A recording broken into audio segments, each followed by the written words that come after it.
اعوذ باللہ من الشیطان الرجیم بسم اللہ الرحمن الرحیم۔ اب جو حصہ آ رہا ہے یہ وہی مسلمانوں سے خطاب ہے، لیکن اس میں ایک استدراک سمجھیے کہ جو شروع میں کچھ آیتیں آئی تھیں خواتین کے معاملے میں، یتیم عورتوں کے معاملے میں، ان سے نکاح کے معاملے میں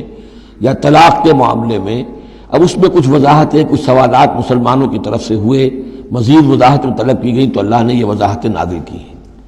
اور یہاں پر ساتھ یہ فرما دیا وَيَسْتَفْتُونَكَ فِي النِّسَاءِ، اے نبی یہ آپ سے عورتوں کے بارے میں سوال کر رہے ہیں، بات پوری طرح ان پر کھلی نہیں ہے، واضح نہیں ہوئی ہے۔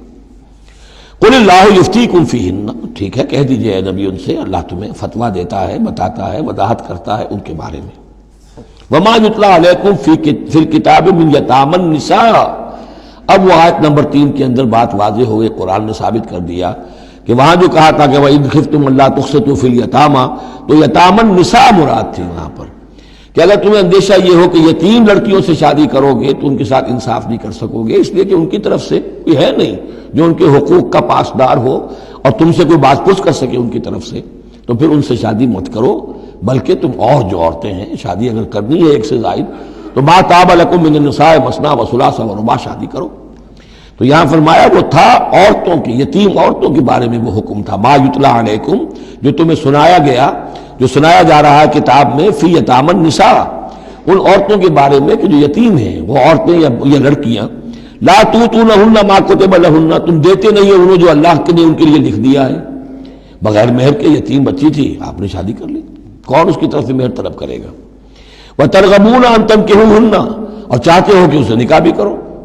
والمستضعفین من الولدان، اسی طرح بچے جو ہیں ان کے ساتھ بھی جو ظلم ہوتا ہے، وان تقوموا للیتامى بالقسط، اور وہ جو ہم نے تفصیل سے احکام دیے ہیں کہ یتیموں کے معاملے میں انصاف پر کاربند رہو، وما تفعلوا من خیر فإن اللہ کان بہ علیما، اور جو خیر بھی تم کرو گے اللہ اس سے واقف ہے، تمہاری نیتوں کو جانتا ہے۔ تو وہ احکام ہے، بنیادی ہدایات دے دی گئی ہیں، اور اس میں اس سے اضافی شے جو ہے وہ یہ ہے کہ تمہاری نیت صاف ہونی چاہیے۔ واللہ یعلم المفسد من المصلح، اللہ جانتا ہے کہ کون حقیقت میں شرارتی ہے اور کون جو ہے اس کی نیت صحیح ہے۔ وَإِنِ امْرَأَةٌ خَافَتْ مِنْ بَعْلِهَا نُشُوزًا، اب دیکھیے ایک نشوز عورت کے لیے آیا تھا کہ اگر واللاتی تخافون نشوزہن، وہ عورتیں، وہ بیویاں کہ جو سرکشی کر رہی ہیں، حکم نہیں مان رہی ہیں، تابعداری نہیں کر رہی ہیں، زدم زدہ پر اڑی ہوئی ہیں، ان کے بارے میں تو آ چکا تھا شروع میں۔ اب یہاں عورتوں پر بھی تو ہو سکتا ہے کہ مرد ظلم کر رہا ہے، مرد جو ہے وہ ان کا حقوق ادا نہیں کر رہا ہے،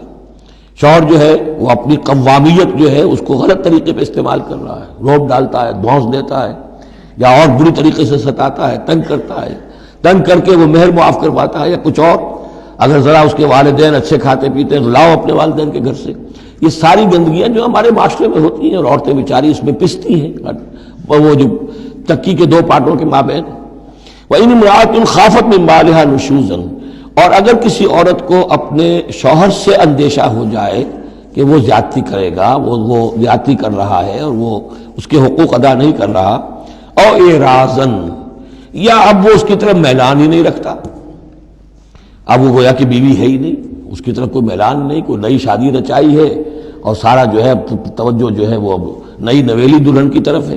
او اعراضاً، جی بھر گیا، توجہ ہٹ گئی،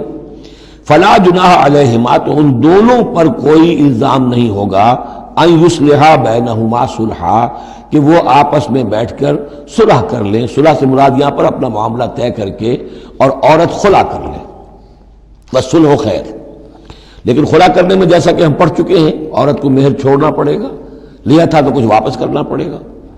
والصلح خیر، صلح اچھی ہے، وأحضرت الانفس الشح، البتہ جو انسانی نفس ہے اسے لالچ جو ہے اس پر مسلط رہتا ہے، مرد چاہے گا میرا پورا مہر واپس کرو، عورت چاہے گی کہ مجھے کچھ بھی واپس نہ کرنا پڑے۔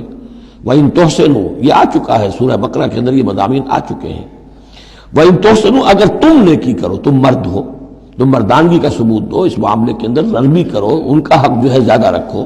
وَتَتَّقُوا فَإِنَّ اللَّهَ كَانَ بِمَا تَعْمَلُونَ خَبِيرًا، اور تم تقویٰ کی روش اختیار کرو تو جان لو کہ اللہ تعالیٰ تمہارے تمام اعمال سے باخبر ہے۔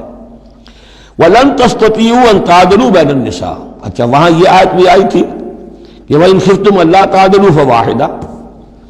اگر تمہیں اندیشہ یہ ہو کہ تم اپنی بیویوں پہ اگر ایک سے زائد ہیں، 2 ہیں، 3 ہیں، 4 ہیں، تو عدل نہیں کر سکو گے، تو پھر ایک ہی پر اکتفا کرو، پھر دوسری شادی مت کرو۔